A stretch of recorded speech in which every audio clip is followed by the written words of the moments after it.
Hi friends, today's my topic is on radius, spotter's point of view. Introduction. Radius is the lateral bone of the forearm. It is homologous with the tibia of lower limb. Radial view. It is applicable to shaft of radius. Radius has 3 borders and 3 surfaces. The borders are anterior border, posterior border and interosseous border. Surfaces are anterior surface, posterior surface and lateral surface. Features are radius has upper end, shaft and lower end. Upper end. It is subdivided into head, neck and tuberosity. Head is disc shaped covered with hyaline cartilage. Superior concave surface of the head of radius articulate with capitulum of humerus at elbow joint.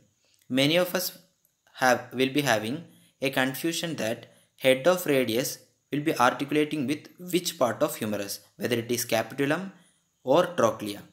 So there is a mnemonic Roman Catholic, that is head of radius always articulate with capitulum of humerus. Circumference of head of radius fits into a socket formed by a radial notch of ulna and annular ligament to form superior radioulnar joint. Neck. Neck of radius is enclosed by annular ligament. The point to be noted here is that head and neck are free from capsular attachment. Tuberosity. It has rough posterior part and smooth anterior part. Shaft. It consists of 3 borders and 3 surfaces as said earlier. Borders. Anterior border. Upper part of this border is oblique and hence called as anterior oblique line. Lower part is sharp and crest-like. Posterior border. It is the mirror image of anterior border. Upper oblique part is called posterior oblique line. Medial or interosseous border. Sharpest of the 3 borders is the medial border. Interosseous membrane is attached to lower 3/4 of medial border.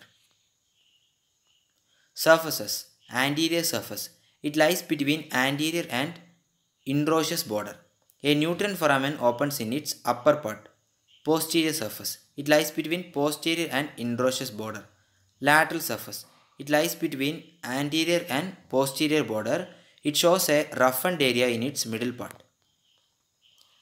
Lower end. It is the widest part of the bone and it has 5 surfaces.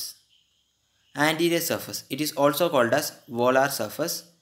Radial artery is palpated against this surface. Posterior surface. It has 4 grooves for the extensor tendons. The dorsal tubercle of Lister lies lateral to an oblique groove. Medial surface. It is occupied by ulnar notch for the head of ulna. Lateral surface. It is prolonged downwards to form styloid process. Inferior surface. It bears a triangular area for the scaphoid bone and a medial quadrangular area for lunate bone. This surface takes part in forming wrist joint. Clinical anatomy. Colles fracture. The radius gets fractured 2 cm above the lower end. This fracture is caused by a fall on the outstretched hand. The distal fragment is displaced upwards and backwards. The radial styloid process comes to lie proximal to the ulnar styloid process, but in normal individual, the radial styloid process will be distal to ulnar styloid process. Smith's fracture. Here distal fragment gets displaced anteriorly. Pulled elbow. A sudden powerful jerk on the hand of a child may dislodge the head of the radius from the grip of annular ligament. This is known as subluxation of head of radius, also called pulled elbow. The head can normally be felt in a hollow behind the lateral epicondyle of humerus. I hope this video will be useful. Thank you.